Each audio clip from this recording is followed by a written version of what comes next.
come here. I'm going to tell you about the best kept secret in pharmacy. This is a place where the phone doesn't ring. This is a place where customers don't walk.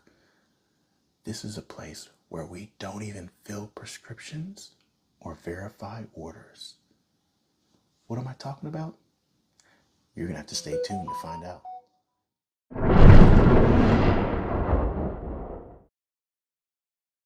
I'm talking about 503B Pharmacy. That's right. Probably never heard of that acronym, but a 503B pharmacy is essentially a cross between a regular 503A compounding pharmacy and a manufacturing plant.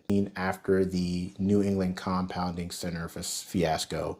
If you've never heard about that, it was essentially a compounding pharmacy that was compounding in putrid conditions. There was all types of bacteria and things growing in their lab. They created products that were going to be injected into patients' spines. They got out to the patients, and over 100 people died and over 700 people were injured, as well as the people who did survive had debilitating lifelong injuries because of it. After that, the FDA steps in and says, hey, we need tighter regulations on compounding. Boom, 503B Pharmacy was born. This literally happened while I was in pharmacy school. So let's take a trip into what it actually looks like to work for a 503B pharmacy.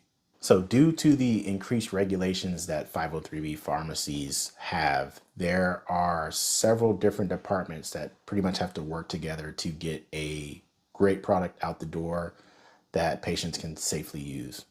So it's kind of broken up into 3 or 4 areas. There's production, which is, as it sounds, mainly, the process of safely creating these products. There is the quality side, and they kind of go hand in hand. So quality are kind of the people who make sure that the production is happening under, all the regulated conditions. You have a lot disposition side that will kind of take the entire picture that quality and production put together and decide like, okay, this is good, this is bad. We will proceed with, selling and packaging, selling and shipping this batch, or we will not. And then you have, corporate and administrative positions, as any other company will have. And the great thing about 503B, especially for pharmacists, is that you can work in any of these areas. That's right. Pharmacists in 503B, I know personally, have made it all the way to director and even into the C-suite. I can't say that that's true for any other career path. I know for me, I was in the hospital before coming to 503B. I was not going to be any level of administrator beyond the pharmacy, director of pharmacy in that hospital. That was the highest I could possibly go. And that's not true for 503B. Okay, so let's say that you're interested and you want to get into 503B. Let me tell you about my personal experience and about how I got in, and then how I think that you can get into.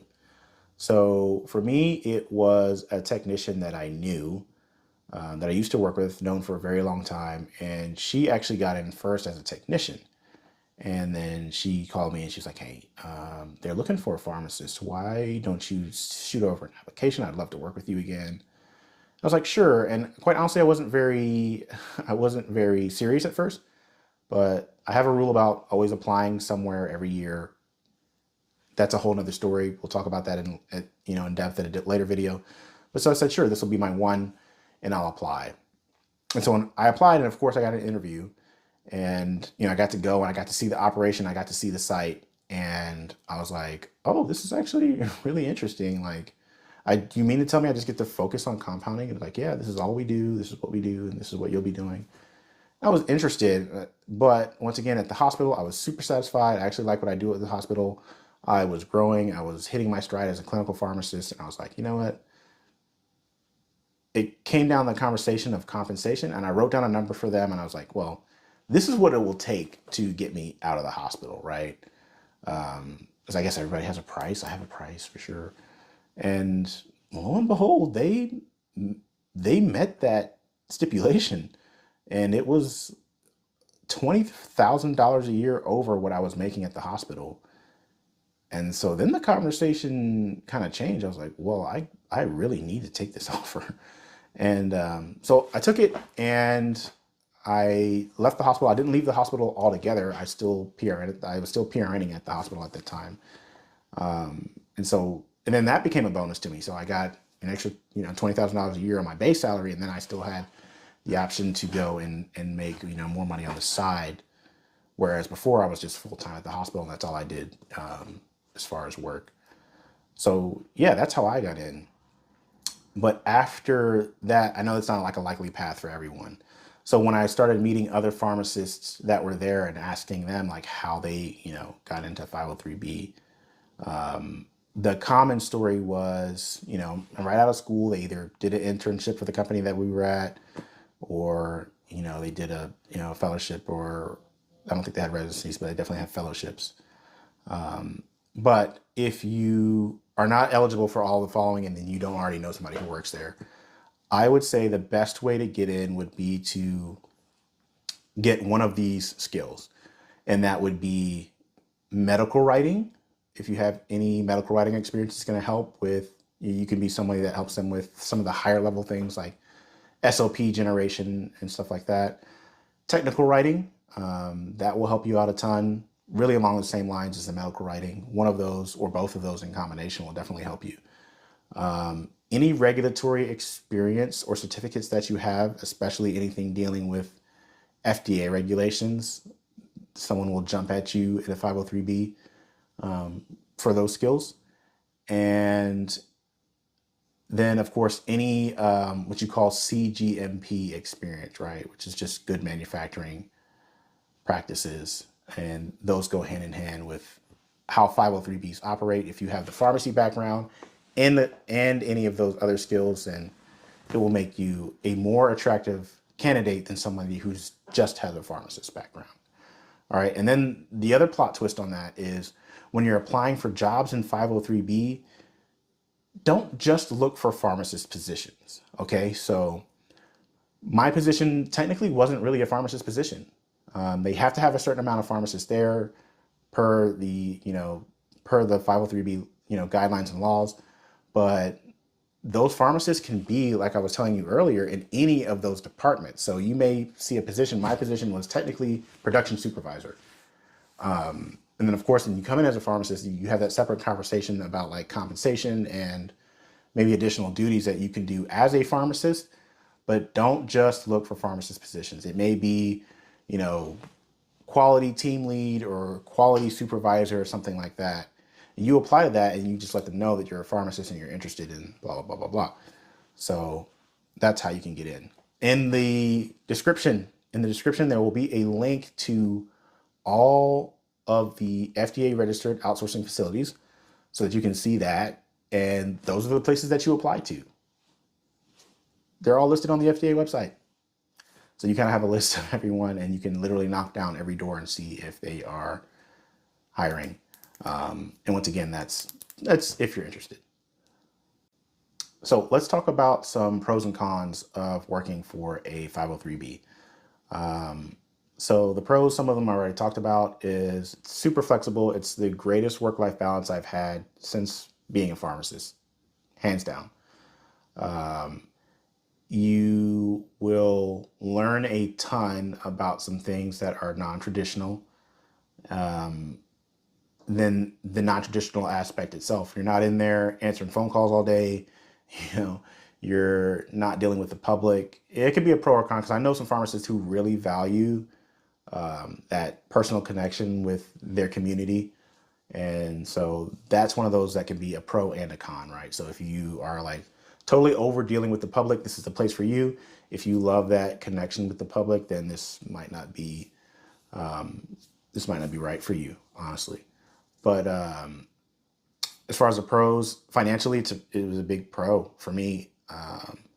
There are, once again, sectors that pay more, but if you're looking at like clinical work, even some retail stuff, like you're not going to be doing really bad financially. And then there is the growth aspect, this may be one of the areas in pharmacy where you can really grow, and you kind of don't hit a hard ceiling. Obviously in retail you can grow, but once you get outside of retail into some more non-traditional roles, it's kind of hard for you to grow. Like once you're our cardiology pharmacist or an ER pharmacist, what are you growing into? You're not. Like you're gonna keep doing that and at the most make a lateral move. But in 503B, I know pharmacists that have made it all the way into the C-suite. So that's a huge positive. And then once again, you have a plethora of things that you can get into, right? You're not stuck doing something traditional or in a single department. There's a lot of different work that you can get into. And so let's talk about some of the negatives, right? So the negatives are kind of like I said, if you value dealing with the public, you won't be doing that. It was at least where I was at, it was a corporate structure, right? So like, as much as there's a lot of room to move around and do some different things, it's very regimented. It is very by the book. At least it's how it should be. If you're at a 503B and it's not by the book, you might want to get out because there's only trouble ahead for you, to be honest with you. So if you're not that type of person that can be very like detail oriented, regimented, and by the book, you're going to struggle in 503B pharmacy. There's also a huge learning curve if you're not well-versed in compounding. And when I say well-versed in compounding, because I've had people say this to me when I tell them I'm a compounding pharmacist, like, oh, so what do you just like do USP 797, 800, and 795? I'm like, no, that's just the tip of the iceberg and is almost laughable compared to the Code of Federal Regulations, right? Like you have to know the Code of Federal Regulations. You have to know all of the other USP chapters that literally nobody talks about in pharmacy because you're not even required to know that they exist in pharmacy for the most part. No, there's a huge learning curve when you talk about GMPs. Even the documentation level of GDPs, which are good documentation practices, most pharmacists have no clue what that is. We're supposed to be doing it, but it is strictly enforced in these 503B facilities. Even me coming from the hospital and going there, I was like, wow, that's a huge step up in the level of documentation required. So there's a steep learning curve. But if you get past that learning curve, I think it's all good on the other side. So now that we talked about the pros and the cons, let's kind of put a bow on this thing. All right, so best kept secret in pharmacy, you now know. I guess it's not so great of a secret anymore. Yeah, 503B is great if you are totally into getting into something that's non-traditional. If you want to be kind of closed door, just do your work, go home, set hours, no weekends, no holidays. It's just a blend of manufacturing and traditional pharmacy compounding. I will say that it was a literal career defining move for me. When I went into 503B, I got my board certification in it. My company helped me with that. I got 14 state licenses. My company helped me with that. From 503B, I no longer work in 503B as of this video. I would totally go back and do it, by the way. If there was an offer that was, within commutable distance to me now, I would totally do it. But it helped launch my pharmacy entrepreneurship. That's right. I started a company based on the experiences and the knowledge that I learned working in 503B. That's a video for a later date. But yeah, it was a career defining move for me. I love it. And I think it's the best kept secret in pharmacy. So if you have any other questions, you want me to expound on anything, leave a comment, let me know, like and subscribe, because I have videos coming about my entrepreneurship journey as well. So you're gonna want to be tuned in for that. But peace out for now.